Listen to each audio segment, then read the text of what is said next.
Hello बच्चों, मैं Gita Paliwal BA final में फिर से आपका स्वागत करती हूँ। कल हमने पढ़ा था अमेरिका की विदेश नीति की विशेषता। उसमें हमने उद्देश्य पढ़े और भौगोलिक तत्व और मानवीय तत्व, यानी ये मानवीय तत्व और भौगोलिक तत्व बढ़िया हो, उस देश में अच्छे हो तो उनकी विदेश नीति हमेशा अच्छी रहेगी। भौगोलिक तत्व अच्छे नहीं, गरीबी, बेरोजगारी और मानवीय तत्व अच्छे नहीं है तो वहाँ उनकी विदेश नीति सही नहीं होगी। तो अमेरिका कुल मिलाकर विकसित देश है तो उनकी विदेश नीति अच्छी ही होगी।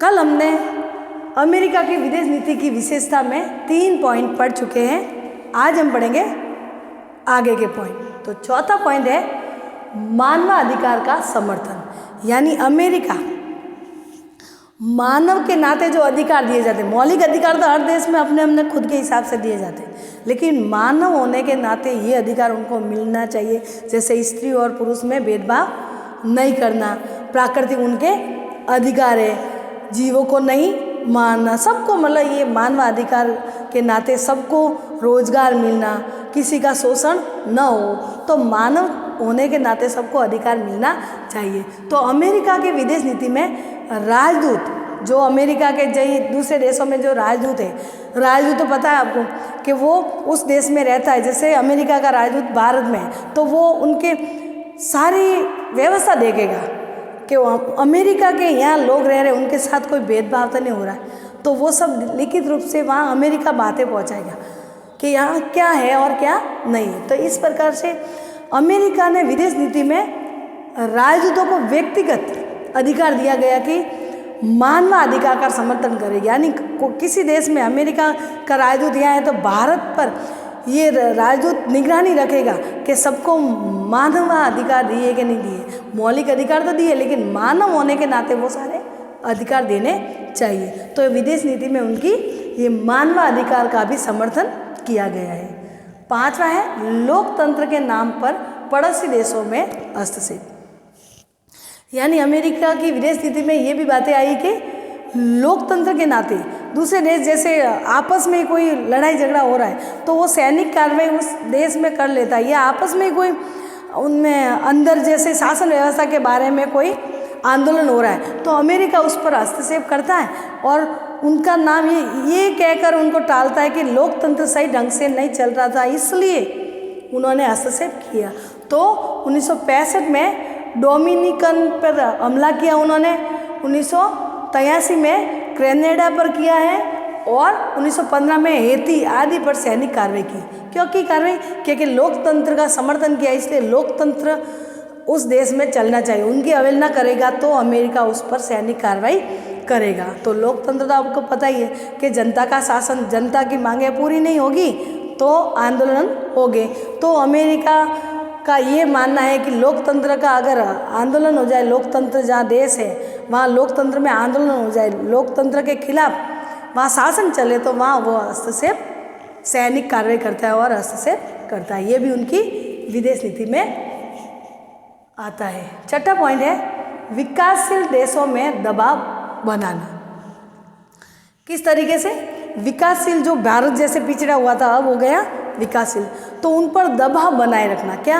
क्योंकि वो विकसित न हो जाए। जैसे CTBT पर हस्ताक्षर, परमाणु अप्रचार संधि, यानी परमाणु जो बम बनाए उनका प्रचार नहीं करोगे, उनका परीक्षण नहीं करोगे, ये अमेरिका का मानना है। लेकिन अमेरिका ने ये CTBT पर हस्ताक्षर के लिए कहा, लेकिन भारत ने हस्ताक्षर नहीं किए। भारत ने कहा कि आप विकसित हो, हम भी विकसित हो गए तब परमाणु बम बनाना या प्रचार करना बंद कर लेंगे। प्रचार तो हमें करना ही पड़ेगा, नहीं तो पड़ोसी देश को पता ही नहीं कि मेरे पास ये हथियार है। भारत के पास तो वो डरेगा नहीं, वो कभी कभी आक्रमण कर सकता है, इसलिए प्रचार करना जरूरी है। लेकिन अमेरिका विकासशील देशों पर दबाव बनाता था कि आपको परमाणु पर अप्रचार संधि करनी है, आपको प्रचार नहीं करना। लेकिन भारत ने 1974 में और 1998 में, 1974 और 1998 में परमाणु परीक्षण पोखरण में किए। तो राष्ट्रपति क्लिंटन ने भारत पर आर्थिक प्रतिबंध लगाने की कोशिश की, यानी जैसे ही परीक्षण किया, परमाणु परीक्षण 98 में क्विंटन था, 74 में नहीं था।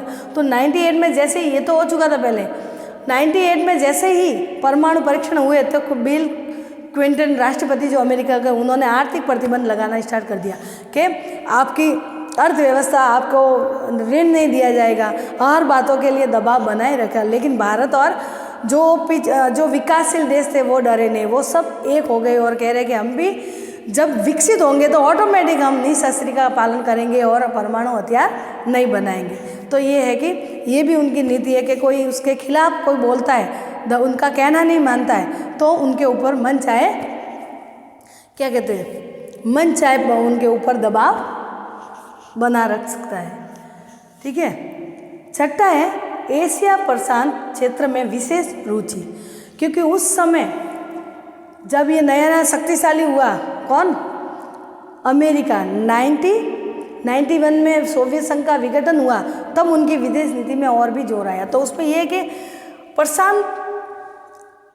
एशिया के प्रशांत देशों में जो एशिया के देश है वो विकासशील होने लगे, वो विकास जल्दी जल्दी करने लग गए। तो उनको रुचि आ गई कि एशिया प्रशांत क्षेत्र में तेज़ी से विकास हो रहा है, कहीं ये मेरे बराबर न आ जाए, सब मिलकर आशियाने की तरह, यूरोपीय देश की तरह ये भी आगे ऊपर नहीं आ जाए और मेरी शक्ति कम नहीं हो जाए। इसलिए इन्होंने बिल क्लिंटन ने क्या कहा कि लोगों को जो हमारे लोग जो रोजगार है वो बेरोजगार नहीं हो जाए, क्योंकि एशिया प्रशांत के लोग वो हमारा रोजगार छीन न ले, क्योंकि वो इतना विकास कर रहे, तकनीकी क्षेत्र में सब में वो विकास, उनका दिमाग भी है और कर रहे, तो उनको मन में ये लगा। तो इन्होंने क्या किया, विकास हो रहा तो 1993 में 15 सदस्य देशों का शिखर सम्मेलन आयोजित किया। किसने, क्लिंटन ने ये लोग रोजगार छीनने के लिए नहीं, इसलिए उन पर सैनिक उपस्थिति एशिया पर बनाए रखे, यानी कि ये ज़्यादा विकास नहीं कर सके, हमारे लोगों से रोजगार न छीन सके, क्योंकि यहाँ पे अच्छा काम करेंगे तकनीक क्षेत्र में तो वो अमेरिका भी काम करने लग जाएंगे, तो उनके जो लोग हैं वो होशियार नहीं, तो उनको निकाला जाएगा, इनको रखा जाएगा। तो उनको रुचि बढ़ गई कि उन्होंने क्या किया कि एशिया के वहाँ पर सैनिक अड्डा बना दिया और सैनिक अड्डा द्वारा उन पर नज़र रखने लग गया। कौन, अमेरिका कह रहा है कि भाई चाहे सेना के पैसे हमारे खर्च हो, लेकिन एशिया प्रशांत पर निगरानी रखनी बहुत ही ज़रूरी है, नहीं तो वो एशिया प्रशांत के लोग आगे बढ़ जाएंगे और अमेरिका पीछे रह जाएगा। तो इन विदेश नीति में ये भी उनकी कूटनीति की तरह शामिल है। 8वां है आतंकवाद को पनाह देने वाले देश अमेरिका का दुश्मन, यानी जो आतंकवादी को अपने देश में रखेगा, उनको पनाह देगा, उनसे हथियार लेगा, उनको रहने के लिए ऐसा करेगा, तो वो अमेरिका का पहला दुश्मन माना जाएगा। ऐसा क्यों किया, क्योंकि 11 सितंबर 2001 में अमेरिका पर आतंकवादी हमला हुआ था। 11 सितंबर, उनको 9/11 भी कहते हैं। तो 9/11 इसलिए कहते हैं कि वहाँ जो महीना है वो पहले लिखा जाता है, तो और तारीख बाद में लिखी जाती है, इसलिए 9/11 2001 को आतंकवादी हमला हुआ था।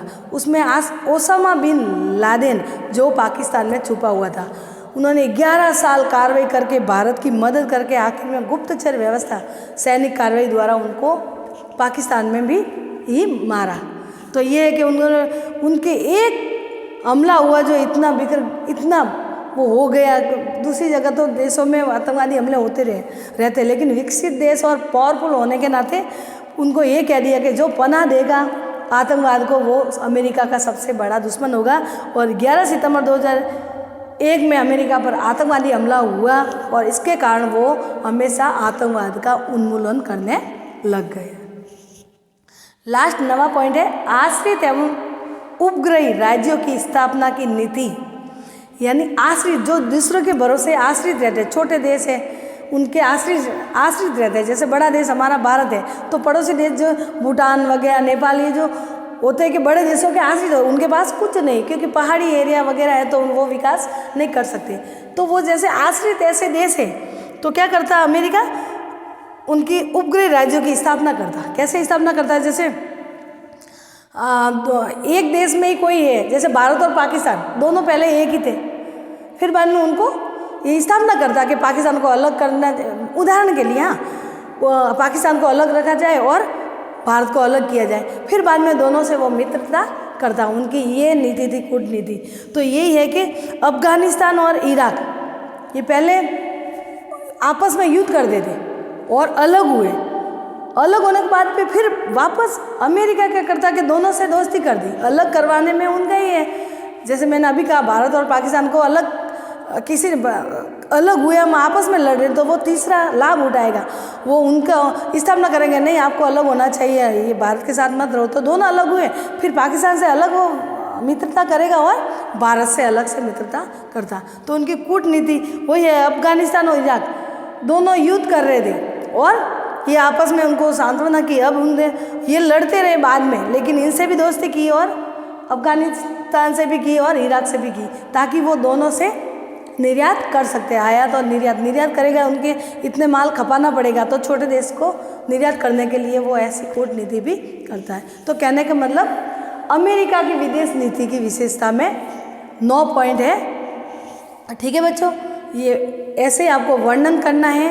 15 नंबर और 16 नंबर का, 16 नंबर या 15 नंबर का आता है प्रश्न, 2-2 नंबर के तो 10 आएंगे और 7-7 नंबर के 10 में से 5 करने और 15 नंबर के 5 आएंगे, उसमें से 3 करने। तो ये सब पैटर्न है जो बाद में आप आओगे तो बता दिया जाएगा।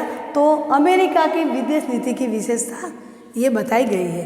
तो आज एक कल उद्देश्य पढ़ा और भौगोलिक तत्व पढ़े, मानवीय तत्व पढ़े और अमेरिका के विदेश नीति की विशेषता पढ़ी। कल हम पढ़ेंगे चीन की विदेश नीति। ठीक है बच्चों, बाय।